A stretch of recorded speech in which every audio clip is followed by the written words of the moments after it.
Welcome to 5 Star Weekly. A couple of perplexing team announcements and a disappointing result over the weekend. Seems like the club has a lot to alleviate fans' worries right now. We get into all that and more coming up.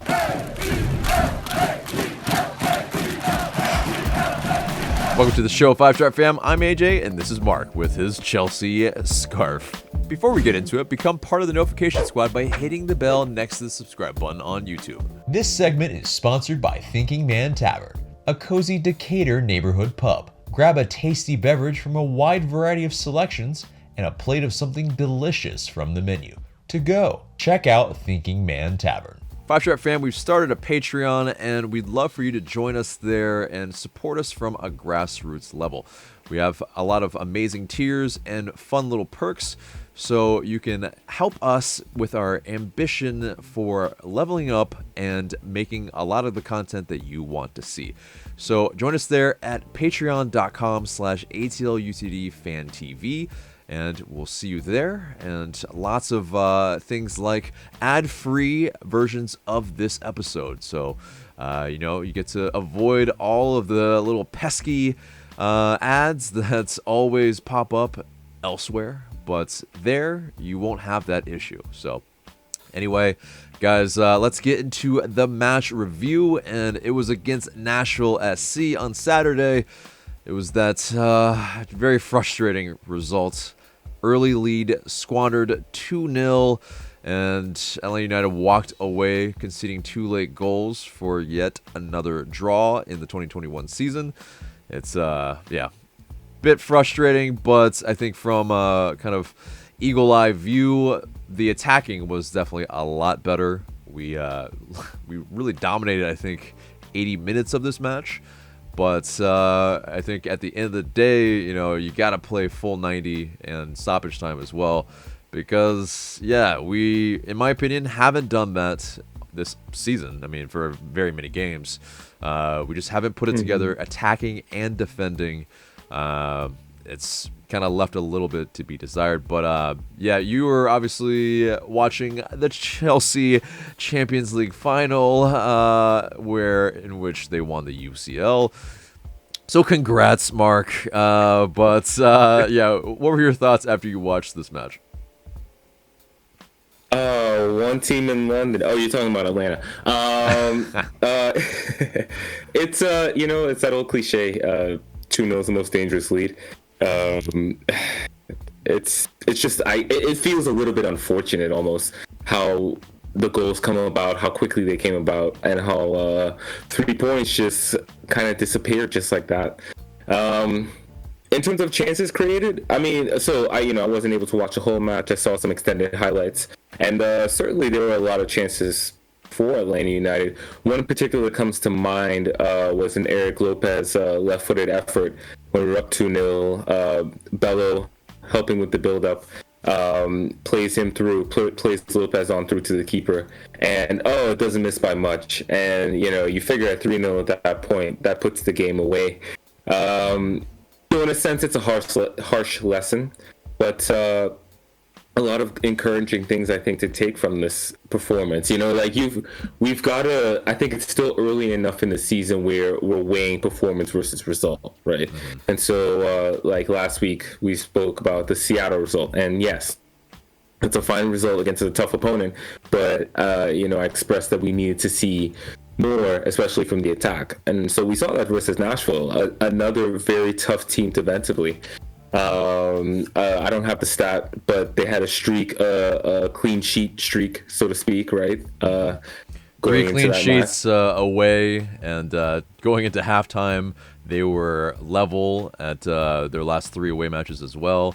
Yeah, they're a tough, kind of squad defensively for sure. Exactly, and so getting the early goal, the first one coming from a Miles long ball again. We're seeing this development with Miles. It's very exciting. It seems like Moreno gets the touch, and the defenders actually don't ever touch the ball. Keeper maybe could have done better, our old friend Joe Willis, but hey, That's another goal for Moreno, who's now our leading scorer. And I think that's, the fact that a player like Moreno, who was struggling until recently, until he moved to the middle, the fact that he's our leading scorer kind of shows you where the attack has been so far this season. It has been a bit of a struggle. Something I talk about a lot is getting that early goal, and we get it. And so that's great. Staying on that, I think, that Miles Robinson ball is just weighted really, really well.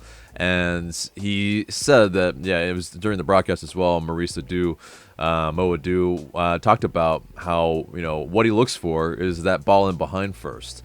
And the quality of ball is improving a lot from Miles Robinson, and if he continues on this trajectory, I mean, you could see him moving to somewhere in Europe very, very soon if he can continue to put these on a dime. But Moreno does so well, and Joe Willis, I think he sees it a little late. I think that's the issue here for him, but great for us.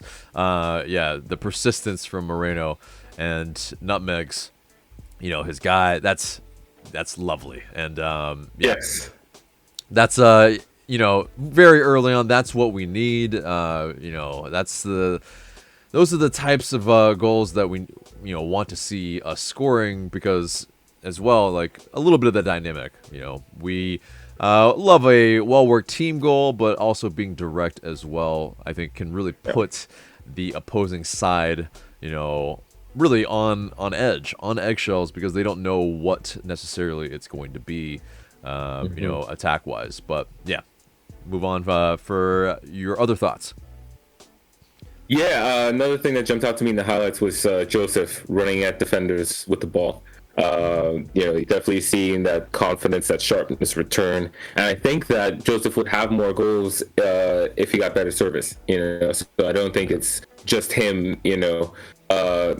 Sort of in this recovery phase. I think there's more to it in terms of the lack of goals from Joseph. So some of those flicks that he during the match, a lot of his link-up play was tasty, and little back heel flips, or just one touch to get guys into space. It's levels of like 2019 Joseph Martinez, essentially, with his combination play. And it's great to see that confidence come back. And he was trying some overhead kicks as well, audacious things. But it was also, I think, he saw that Nashville, one of the Nashville players had tried it, and Joseph Martinez, at that point, he was not to be outdone. I think someone else trying an overhead kick, he's gonna try it, and maybe it didn't come off, but I think that speaks to the confidence that is growing within Joseph, and so that's, I think key here, and hopefully he can continue, building this off of a really, I think, strong performance, even though he didn't get a goal. But anyway, your next thoughts. So overall, it seemed like I controlled the first half, and then early in the second half, again, early goal. Moreno driving through the middle, releasing Bello down the left, and just the cross is really good in the sense that it's in that corridor of uncertainty, and Bello being able to get on the end of that ball and then playing a cross as accurate as that. Again, is another player who we're seeing the development, and he had a good season last season. I think it feels like he's just building on that. It feels like he's definitely a key part of the attack and defense. So it's exciting to see perhaps another player who might move to Europe. If he keeps his form up and continues improving.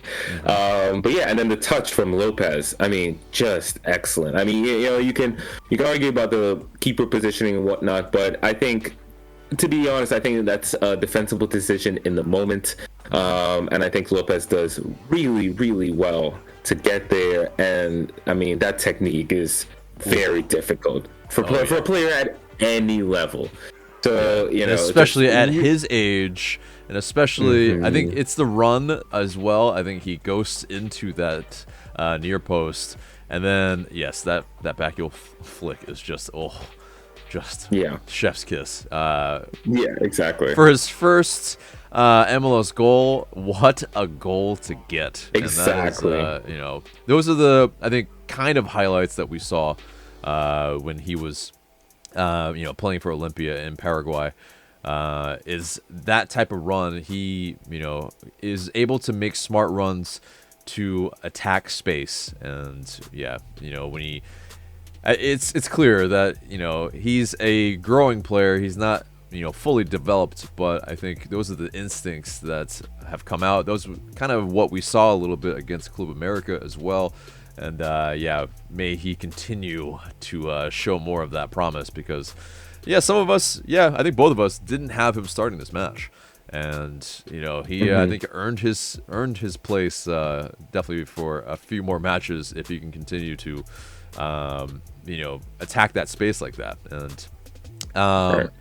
and so, also though, I think key into this this whole sequence starting was Anton Walkes winning his tackle there and then springing Marcelino Moreno, and Marcelino Moreno putting a pretty decent weighted ball that Bello could run onto. And so, it's a good team goal in a sense as well that, we were able to, kind of link up some of the lines for sure. And then, just exactly how we, I think, are hoping this team to score in a lot of senses is, this is the main way. And then that direct ball, if as well, I think more of these that we can put together, then fantastic. And if Eric Lopez had put away his pretty much his counterattack opportunity, it would have been a whole different story.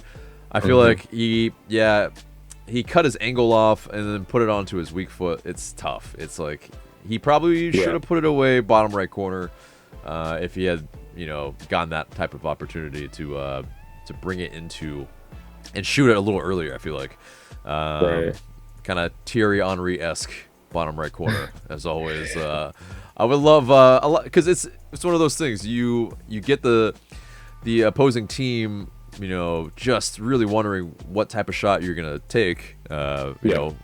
Is it near post? Is it far post? When you have it on your strong foot, and it's a little bit, you can pretty much in that sense, kind of guide exactly where you want the ball to go, and the opposing team will be in trouble essentially at that point. And I think that's, those are the types of shots that we would like to see Lopez put away as well. But anyway, so moving on from that, any other thoughts?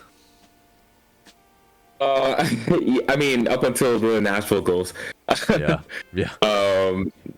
No, I mean, like, I thought it was everything we wanted to see, and especially with certain players involved, like Moreno, like Lopez, players that's maybe coming under a lot of heat. I mean, maybe coming under some heat, especially for their price tags and whatnot. It's nice to see both of them have those kind of displays. And then, the back line continued to be solid up until that point.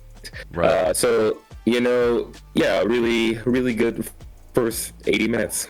Right. Yeah, lots of shots, lots of decent chances. George Bello also not sticking just to the touchline. He was making a lot of runs, centrally as well with the ball. And so, kind of that attacking midfielder of years past in him coming out a little bit. And, some good balls from George Bello as well, centrally and from wide in this match too. But, then the dreaded 80th minute where, we just fall asleep, I feel like, for both of these goals. I mean, Mukhtar, he kind of gets into a space where he's able to shoot after a touch. And, I mean, do you think Goose could have done better here? I mean, it is very close, but I feel like he reacts a little late. Sure. It's just one of those that's it's tough for him, but it still is. You'd expect him to at least get a hand on it. It looks like it comes through bodies. Maybe I think it even the shot nutmegs Sosa. Um, But so maybe that's why the late reaction. In terms of that first goal, so there is that chance right before the goal where Goose makes that foot save. Right. But then I guess Nashville maybe steps up the counter pressing because they win the ball right back. They're coming again. It's a nice build up from them, to be honest. And Mukhtar is a little sharper than Lennon in the box. Because Lennon's on Mukhtar, but Mukhtar reacts first to that ball across, steps across Lennon, gets a touch, and of course Lennon doesn't want to give away penalties, so gives him just, I think, a half second, and that's all Mukhtar needed. He's one of their best attackers, arguably their best forward.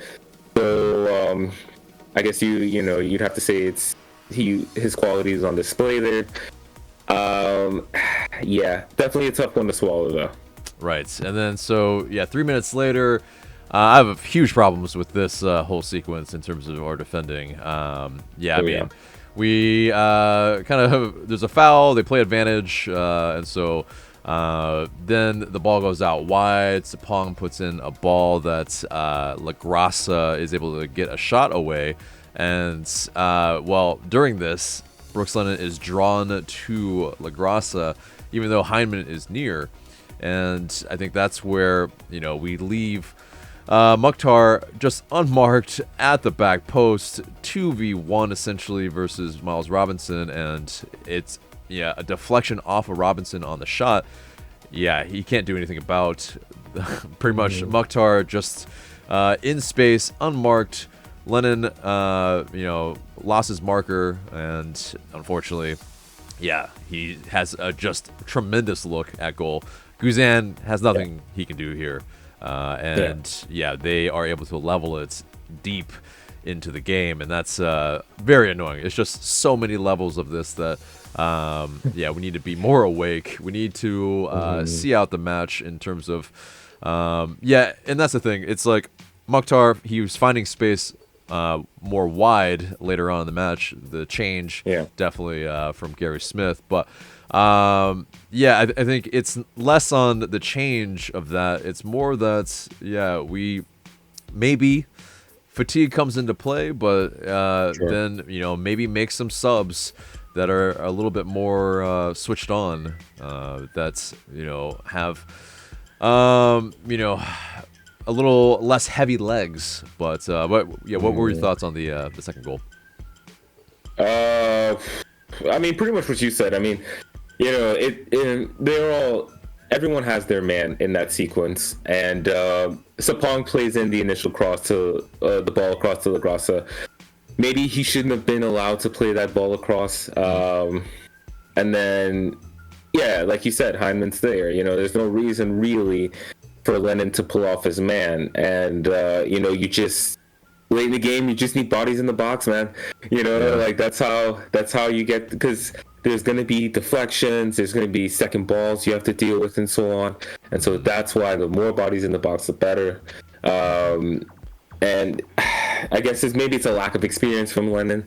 He's just, I guess, eager to make the play, make the interception or the block or what have you. Right. But it's tough. Unfortunately, the blame, I think, again Lennon has to shoulder a good bit of the blame on this one. So just two not great moments from him in a short space of time. I think it shows a little bit of just the inexperience as a full-on out-and-out right back, because going forward, we know his quality in terms of crosses, in terms of on a free kick, corners. They're definitely you don't find many right backs in the league that are doing that. The ones that are on those set pieces, a right back. So it's one of those. Lennon will have to, if he's gonna be persistent as the starter at right back.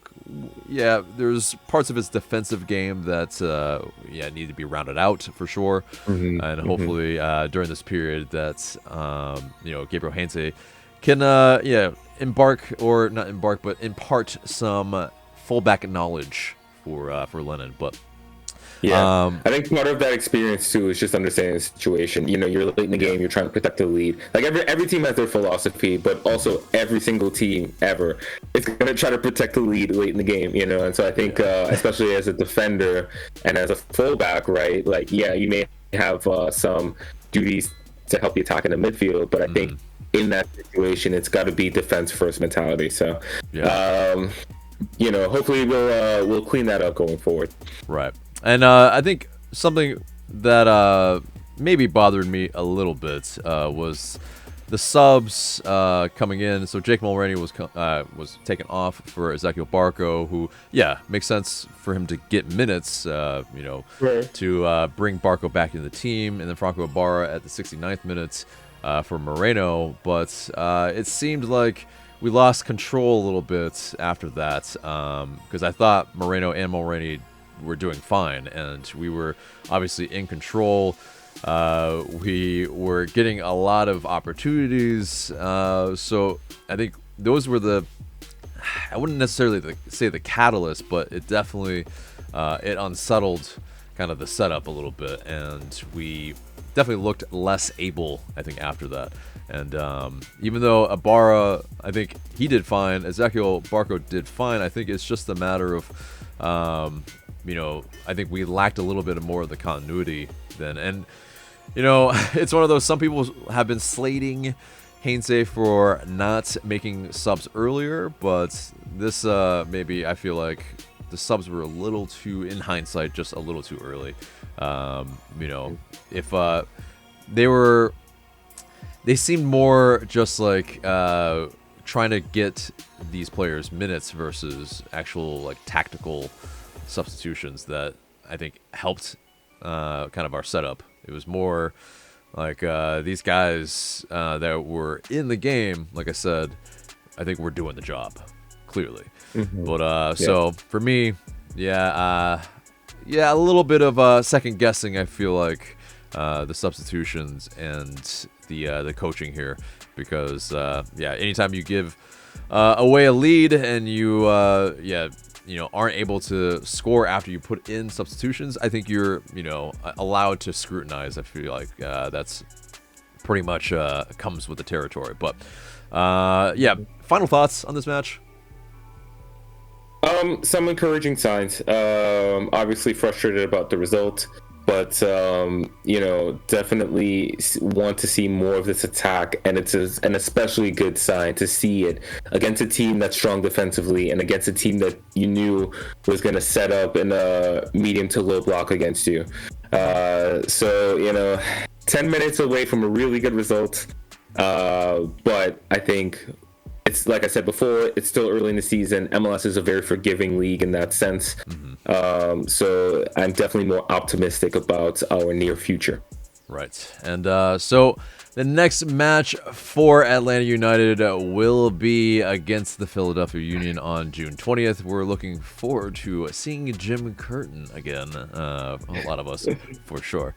But yeah, June 20th. A ways away, but stay tuned with us. We will still have Five Stripe Weekly for you, and we will still have lots of content. But anyway, moving on into the news.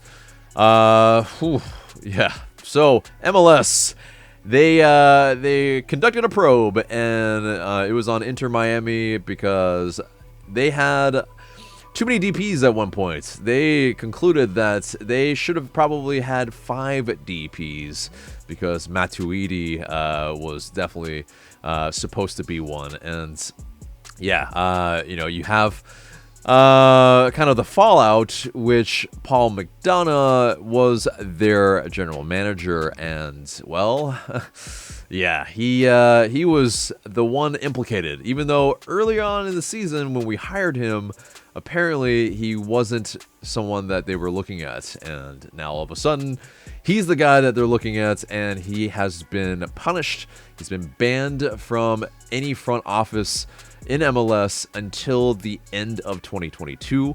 And so, you know, that really obviously affects Atlanta United because Paul McDonough is, our vice president of soccer operations, or was. And now the team announced, on May 27th, or effective on May 27th, but announced a couple days later that they mutually agreed to part ways, which sounds a lot like how the Frank de Boer thing went as well. Which Right. great, you can spit in my face and tell me it's rain, but it's it's spit in my face. And anyway, so apparently a search for a successor is underway, and right now McDonough's duties will be handled on an interim basis by Darren Eales.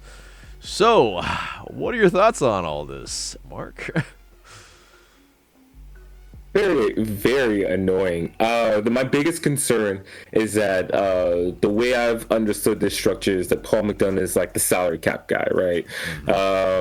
And you kind of need that in this league. So, I imagine whoever they bring in, they're going to really look for somebody with that expertise in particular. But it's just so annoying in general. I mean, I just wonder, because obviously we get the news, I guess, in a delay, so to speak. Like, I'm sure this investigation about Miami was going on long before it became public. Right. And so, it's, I guess, was there an opportunity for Atlanta United to know about this, to learn about this before they actually rehired him? Was he totally honest in that interview process? Or to honest or upfront. So just a lot to kind of I guess a how did we get here kind of feeling. Coming on the back of the recent revelatory article about Boca Negra, doesn't necessarily give you or at least have me feeling the most optimistic about the front office right now. It's very damning. Let's be honest. Paul McDonough does not, look good at all here. And, the fact that we didn't do our diligence when we hired him back also is very damning. And now that, you have some of the guys in the front office kind of under some limelight, it's really, this front office has a microscope on them now. That's for sure. And as long as we're talking about the front office, I mean, obviously Lucy Rushton left for DC before, and now I want to say either one or two members of the front office have since joined DC, and so it's like, that's great for them to be able to I think get a larger role at another club. But it is sure, absolutely. It does also feel like a jumping ship kind of situation, and so I hope there's not a culture issue, or a real sense of lack of faith in the direction of our current front office. That's just me speculating, but you look at all these moves happening in a short space of time. Again, doesn't give you a great sense of hope, at least for me, so Again, we just have to see, but ooh.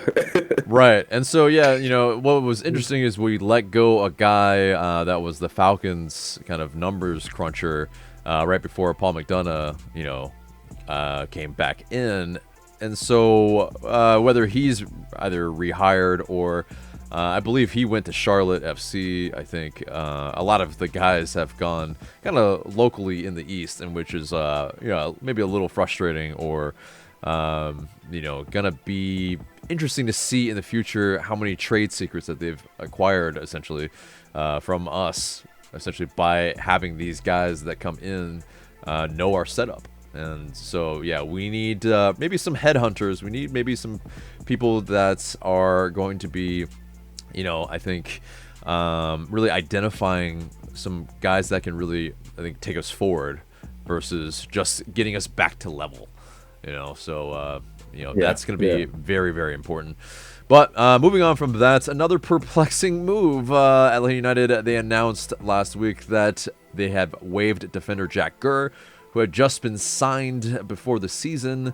And so, we're down to one right back as a depth piece behind Brooks Lennon in terms of Ronald Hernandez. And what's interesting is, he was linked to linked to our sister club Aberdeen FC right before that. And so, maybe this is a concurrent move to allow him to go over there without a fee or something, but it's strange nonetheless. Not sure why this has really happened, because his place in the team, it was a semi-guaranteed contract, and it in terms of what he was actually going to cost to the team and any of that, it's not really like a move that really, I think, opens up too much. I think it's, we can speculate on what it is, but it's just, it's an odd move, like, no doubt, especially this early on in the season, especially when he had come in as a right back in some matches over Ronald Hernandez. So, what are your thoughts on Gurr being waived? Well, I mean, okay, in terms of the minutes distribution, it's basically been mostly Brooks Lennon at right back and then a little bit of Jack Gurr. So, there's Ronald Hernandez. There's a whole Ronald Hernandez at home. I get, will he play? What kind of playing time will he see, if any? You got to figure eventually he's going to play just out of necessity. But maybe the feeling was we didn't need a third right back. But, it just... it is a little bit perplexing. I mean, it feels like it's maybe a roster mechanism move, maybe opening up a spot, even though he wasn't obviously not on a high salary. So that's, it maybe feels like it's opening up a spot, but that's the only thing that that's the only way it makes sense to me. Right. And Stephen Glass did coach him at the twos, and so maybe he would want to bring him over there, but there's also, maybe this is a personal leave type of move as well. His wife's mother unfortunately passed away, and so maybe that's something that is a factor here.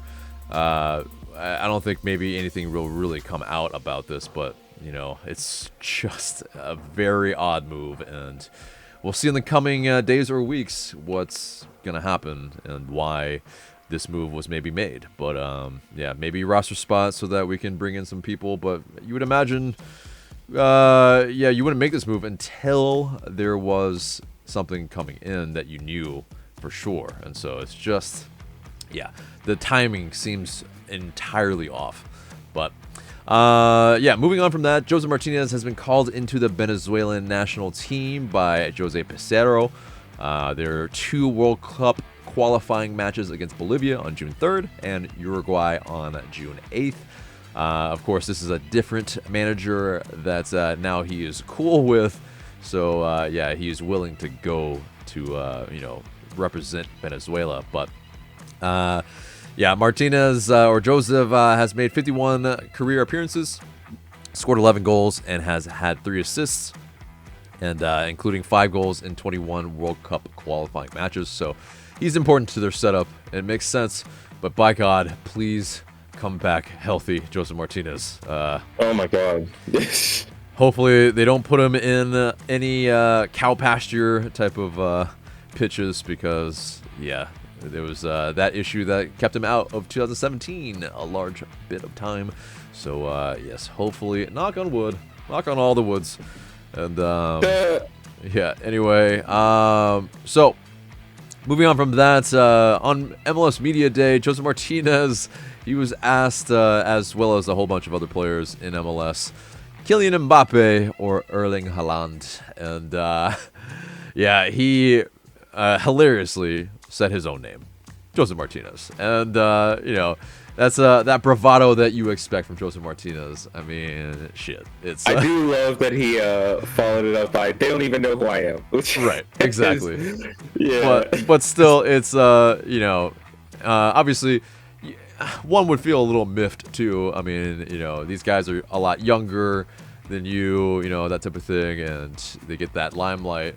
even though they're world-class players. But yeah, Jose Martinez, he's got to put his own and toot his own horn sometimes, because sometimes that's the thing.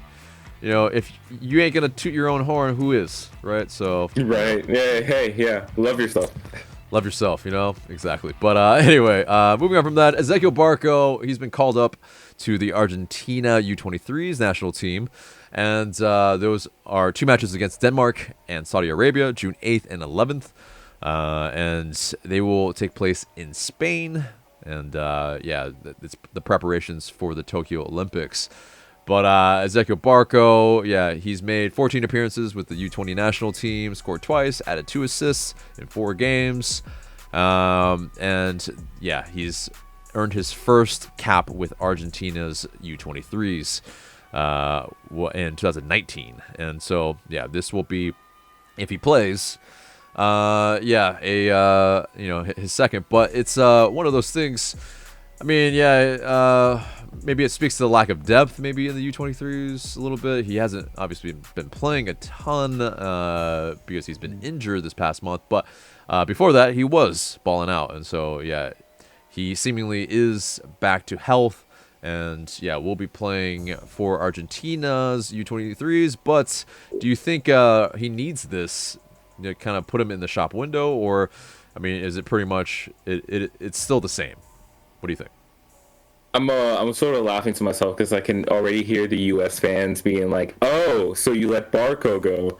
But it's a completely different context. Like, these matches are happening in the MLS, in the gap in our schedule, and so Barco would still be able to return to the team with basically a week before that Philadelphia match.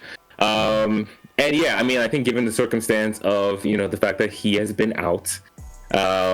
He probably needs some match fitness, so I wouldn't mind seeing him play for parts of these games. I wouldn't want to see him play a full 90 with the U23s, but maybe a start and 60 minutes, maybe comes on for the second half, something like that to build up his fitness. I think would actually benefit Atlanta United in the short and long term.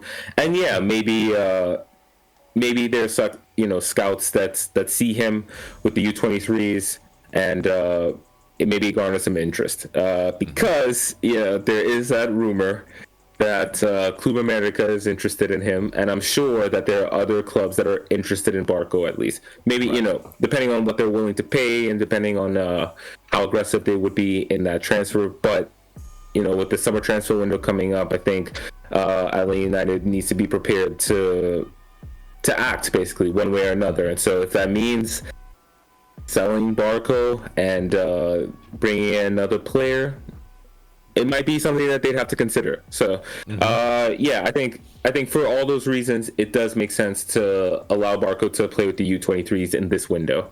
Yeah, and hopefully he stays healthy as well, because it's difficult to transfer someone if they're injured as well. But yes, let's get into that transfer rumor. And Club America, like Marc was saying, have reportedly set their sights on Barco again, and they have contacted him, according to the Daily Record. Now, in terms of the plausibility of this, this rumor, I mean, the caveats here are that the imminent departures of Sergio Diaz and Nicolas Benedetti have America searching for reinforcements this summer. And they're looking for attacking midfielders. Moving to Mexico, I'm not so sure really ups his value in the world scope. But if maybe they pay just what we need, we can get another DP.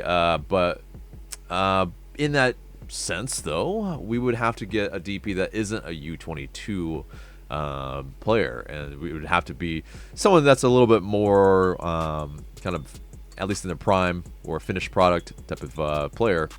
And so maybe that's a good thing. Maybe that's a blessing in disguise. But the plausibility of this, I mean, I think it's a little low. It's not exactly, I think, a rumor that has numbers attached to it. is a rumor that's kind of maybe is rehashed, maybe some agent talk. But either way, the more talk there is about Barco, maybe there is going to be some momentum towards, his eventual sale when that does happen. Because his contract does end next season.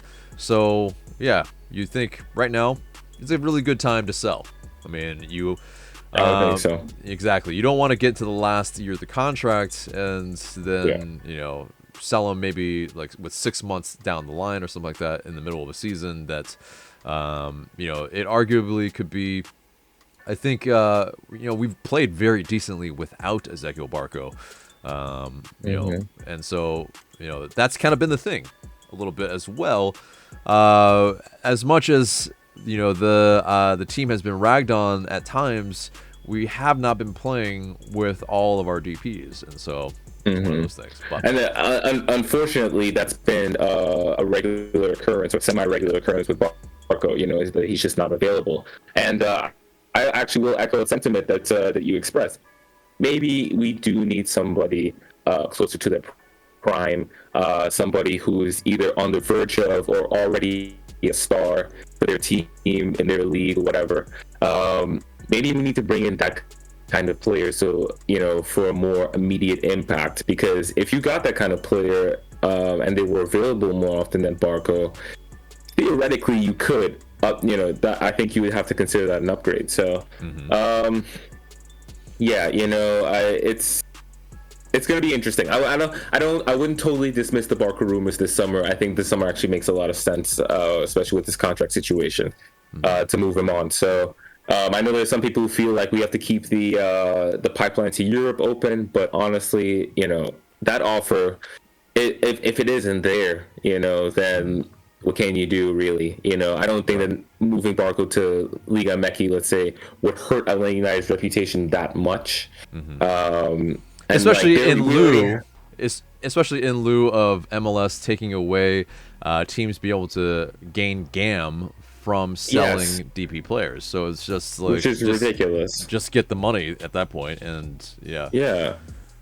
And you have young stars in Sosa, Ibarra, Lopez. You don't have to go all in on the young stars. I think you have to build out the team if you're trying to win now. Exactly. Yeah, exactly. Yeah. So moving on from that, Atlanta United announced their 2021 Special Olympics unified team. Marc Bloom and Greg Garza as those United unified ambassadors, definitely taking part a little bit again as Garza's in town, and Marc Bloom again. Yeah, he apparently was doing like real estate in town, but still involved with soccer, of course, here. And Goose, obviously, as well, another player that takes part in that, and that's one of those, I think, beautiful kind of endeavors that LA United does. And so may that continue. It wasn't able to do or be present and have any operations last season, obviously because of the pandemic. But this season, glad to see it back. But moving on to LA United 2. They unfortunately fell 1-0 to Birmingham Legion, and it was a penalty kind of in stoppage time. First home loss this season for the Twos. But Rocco Rios Novo, the mustachioed boy wonder, had a season-high 6 saves. And yeah, this was also Tony Annan's last game with the club before he moves on to the Gamecocks at the University of South Carolina. But yeah, I mean, a fond adieu to Tony Annan, who definitely moved a lot of players from the academy to the first team. I believe about 7 or 8 players that are homegrowns. And so Tony Annan, who is pulling double duty. I mean, yeah, we have a lot of open spots on this club right now that need to be filled, and this is yet another one of them. Academy director and Atlanta United 2 head coach. You had Felipe Cardenas maybe suggest that Henry Apalou the assistant coach to Stephen Glass at the Twos. Could be a guy that maybe deserves that next kind of bump up, but yeah, a successor apparently should be named around this week or next week. So good to see that. But last bits of news, not really news, just fun things for the culture. But Anton Walks, finally getting his Nando's spicy tangy mayo. He's been talking about Nando's for a minute if you've been following him on social media, and you gotta know that the people in the UK love their Nando's, and so love their cheeky Nando's. Gotta get that delicious kind of jerk chicken. So there needs to be one in Atlanta. It would kill. There's a lot of really, really good jerk chicken spots, but Nando's obviously is a little bit more well known and all that. Right. It's a shame, and there needs to be, I think the closest one is in Florida. I've been to one in Chicago. I mean, it's just there needs to be one closer. Oh man, we're missing out. It really is. I mean, there's a fairly sizable, I think, international population that would appreciate it. But anyway, moving on from that and wrapping up the news, let's get into the mailbag. And let's, we brought it back. What a better time than this interlull than to answer some of your questions. And you guys send in your questions through IG story, and continue to do so. We might answer your question in the future. First question comes from Mondo J99. He says, "It's a new coach with new young players. Why some fans complain so bad when the team tie or lose?" What do you think about that kind of comment, Mark? I think from what I've seen, a lot of the criticisms focus on the performance. And especially the performances leading up to the Seattle match. I mean, the Montreal and Seattle matches, while they were dramatic, and I think the team showed some grit and good resolve, they weren't the best games overall. I think the results against Nashville, from what I saw from the highlights, and also again, from the people I follow and what have you, a lot of optimism, taken from this match. So I think, we want to see the team evolve as it goes along. Right. So I think that's where most of the criticism focused on. Certainly, there are people with high expectations who just won't accept anything but a win, which fair enough. But for the most part, I think actually the fan base has been pretty measured with the team itself. Now, if we're talking about Boca Negra or something else like that, it might see a little more passion. But I think that INT has been getting the time and the benefit of the doubt so far. Right, and I think a lot of this is maybe a lot of 2020 hangover angst. That's I mean, we had such an awful season last year, and a lot of fans just want to see the team do well. And when you squander early leads, that obviously does not lead to a lot of goodwill.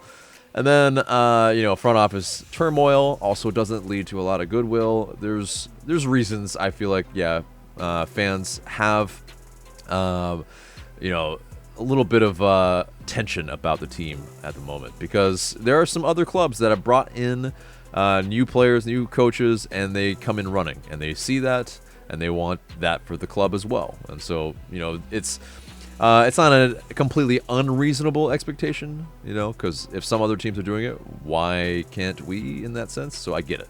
PRGBR75 asks, "What magic ingredient does this team need to take it back to the top?"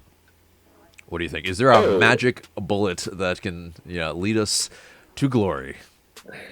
No, I think the one magic bullet is that's usually like a transfer or a signing. So in that sense, if Atlanta United made a major move this summer, that would probably help. But I think for the most part, the improvements have to be internal, and I think that we see signs of it. Like if you look at the season as a whole, right? Earlier in the season, we saw some really good build-up play. For most of the season, we've seen some good defense. The last match, I think we saw those chances created that we wanted to see. So it's a matter of putting it all together. One of the fan cams, I forget who, so I apologize, but one of the fan cams basically said that we haven't, really played a full game. We haven't put it all together quite yet. So in that sense, I don't think it is a magic bullet type of thing. But if they were to bring in a player, certainly I think that would go a long way for our chances one way or another. Yeah. I think some fans probably don't want to hear this, but that magic ingredient probably is just a little bit more time, unfortunately. And patience isn't always a virtue with fans, for sure. But I think in this case, because of a new coach, new players, new system, a little bit of time can really, I think, help us build to the quality that we want to see. But I think, by all means, though, if the team doesn't reach those expectations, then yes, we can absolutely start to criticize and make sure that our team is going in the trajectory that we want it to. But William P. 1928 asks, is it a necessity to go out and get another attacking threat this summer? Speaking of all that. Yeah, right. I would say so, yeah. I don't know if necessity is the word, but I think that this summer it makes a lot of sense to go out and get a difference-making attacking player. Just for, and I've said this before, like for how we want to finish this season, but also how we want to start next season.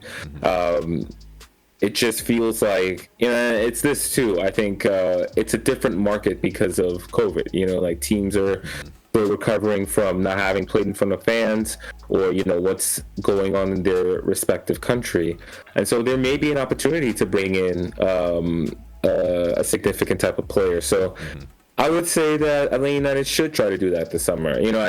Correct me if I'm wrong, we have a DP spot as it stands, a senior DP spot. No, and so it's Alan Franco has been rumored to possibly be able to be bought down, right? And so that would be the opening that we could, right?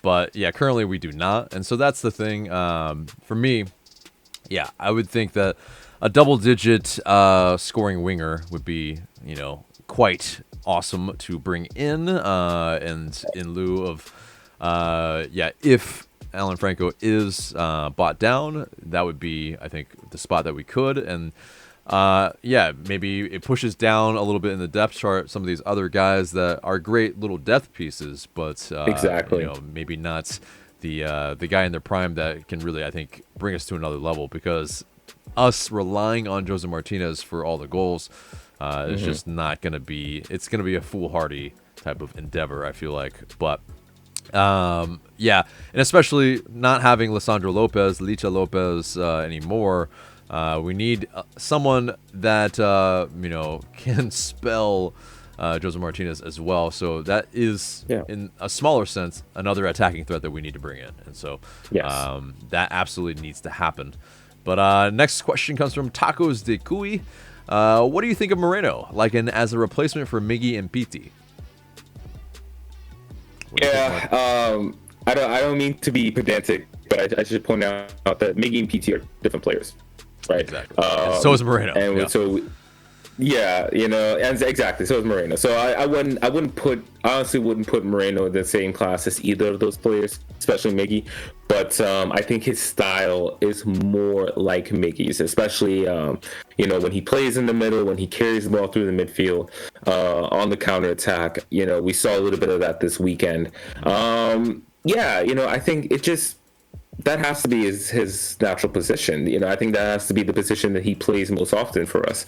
So I think the more time he spends there, the more we'll see his value as a player.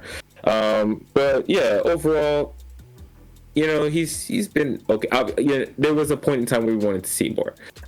Last couple of weeks, we're seeing that. So, but again, wouldn't put him in the same class as Miggy or PT.